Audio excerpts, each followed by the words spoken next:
32 weeks to Madiera. You can't even see my Hond here in the dark. I'm just about to come out into some more lights. No, still can't see myself. So, welcome back to the video diary. There I am, like a shadow of a ring wraith. So, updates this week on the shot put and the technical side of things. I also need to update on illness, and yeah, lastly just a little chat about funding in sport and like financial support for athletes. Not as applicable to me, but there's been some interesting chat around it recently. So the plan is we're going to Madiera in Portugal for the European Masters Athletics Championships in October 2025. We're now, 20 weeks in, and still feel like we're in a foundational phase. We're really having to stick to our guns. We've not seen the fruit of our labours really. We had these indoor competitions at 100 and 200. We did meet the merit standard, but we've not really got anywhere near excellence yet. Tonight, no worries. Tonight there was an opportunity to do some pole vaulting, hurdling, long jumping, and then actually with the shot as well.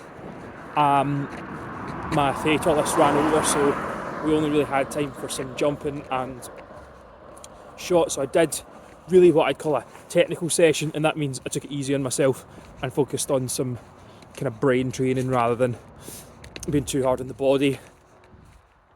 So I was planning to do like one full proper good session on each of the heptathlon, and with the long jump I've just been doing small bits. I haven't done a whole session of the long jump, and I think I've got one more to do still anyway. Got some really good feedback in the long jump. I used to think that they just ran mindlessly and then somehow just adjusted their legs at the last minute and hit the board perfectly, but they actually measure out every step, and that kind of boggles my mind because they're like sprinting for like 30-40 metres or something like that. So I'm not going for as long because I'm actually just having to start short and then gradually stretch that out. I'm now kind of doing like 8 or 10 steps, and obviously you can run up, and as long as you start your final run up on the right foot, then you can get a bit of momentum before that. But yeah, just working on the feet, not jumping very far, just no power in me at the moment because I've been having tonsillitis, and not very badly, but enough to make me a bit white.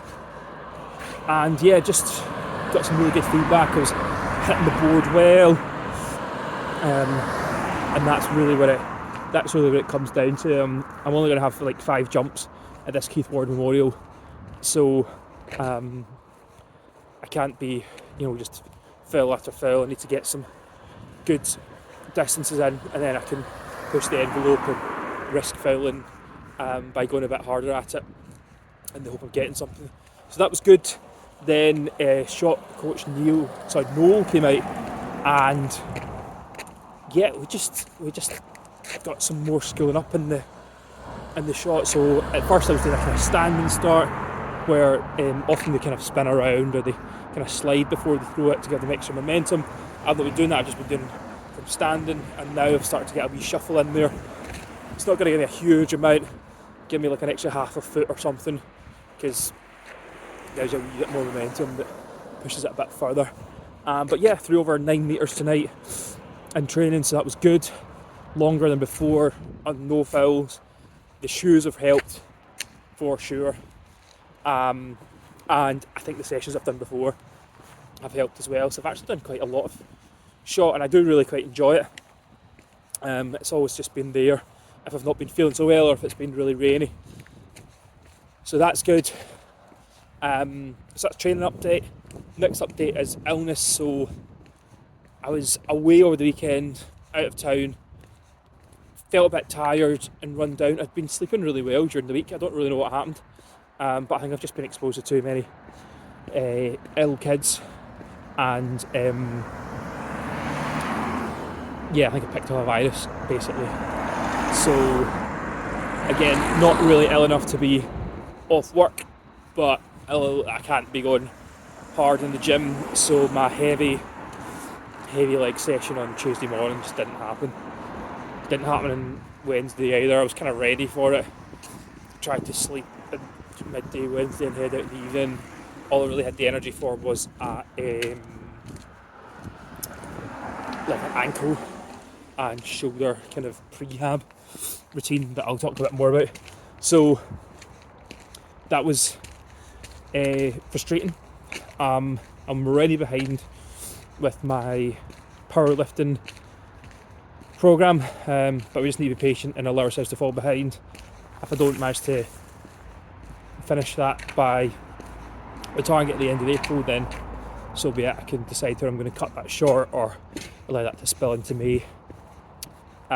Really by May though, I'm going to be starting to try and actually do decathlons, so I want to be moving on from strength and just doing pure power, and want to be doing some more powerlifting then.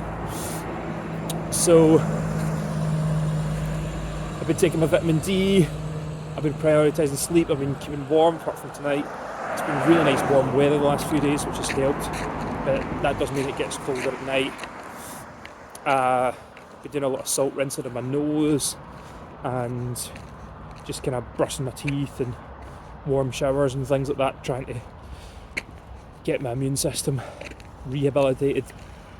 Hopefully this is going to be the last of the illnesses of the winter, and yeah, it's just the winter just seems to be lingering on a little bit here, to be honest. I've got some new disciplines because we're in the season of Lent for Easter. I've got some disciplines coming there for spiritual reasons.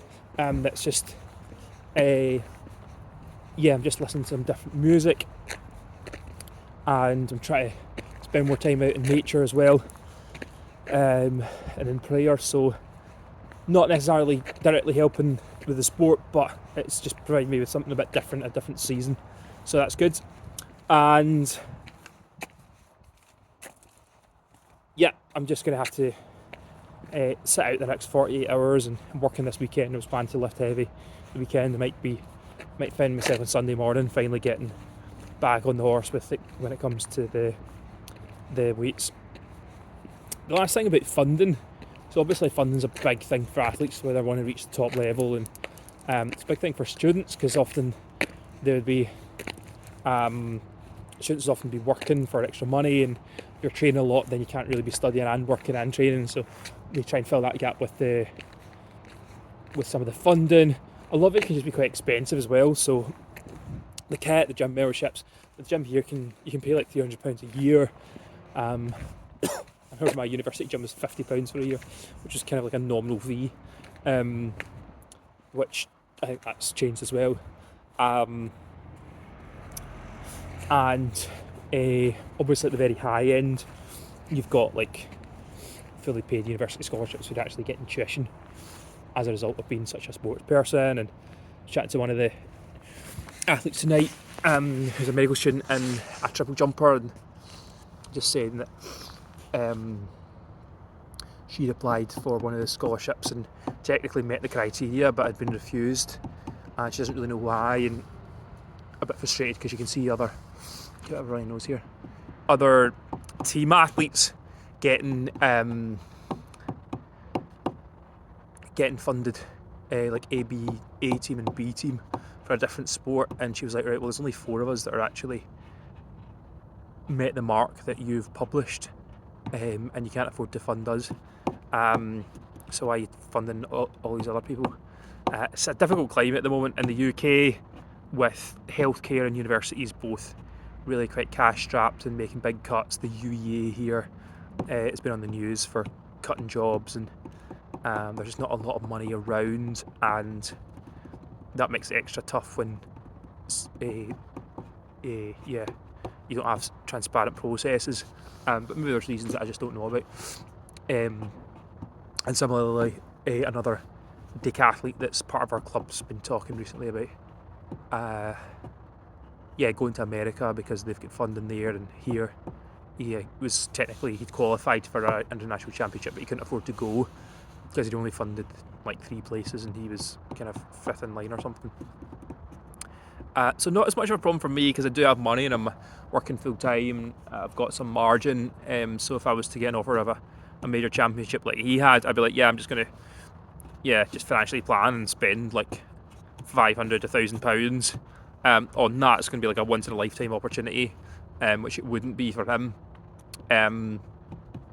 So certain advantage there, where I can say actually I'm free and I'm available to go and do stuff. But yeah, in some ways, funding's actually seen as a way of saying, no, actually, I'm an elite athlete and people believe in me and my works. The what I'm achieving's actually got currency. It's a bit of a shame that some people can achieve quite high and not have that. Not have that, and you hear about the French athletes being really quite poor and stuff as well. So.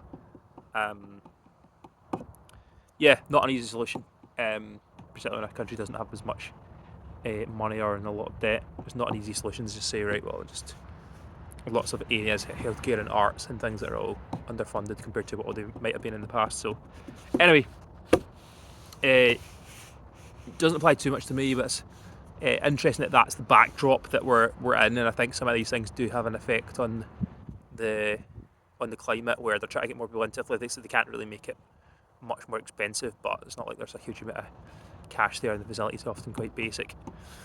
So that's us. I'm going to head inside and get warm. We're still holding on to the vision by our fingernails, to be honest. We just need to see what this Keith Ward meeting shows up. We could absolutely trailblaze it. We could absolutely just do a mediocre session, but touch base next week.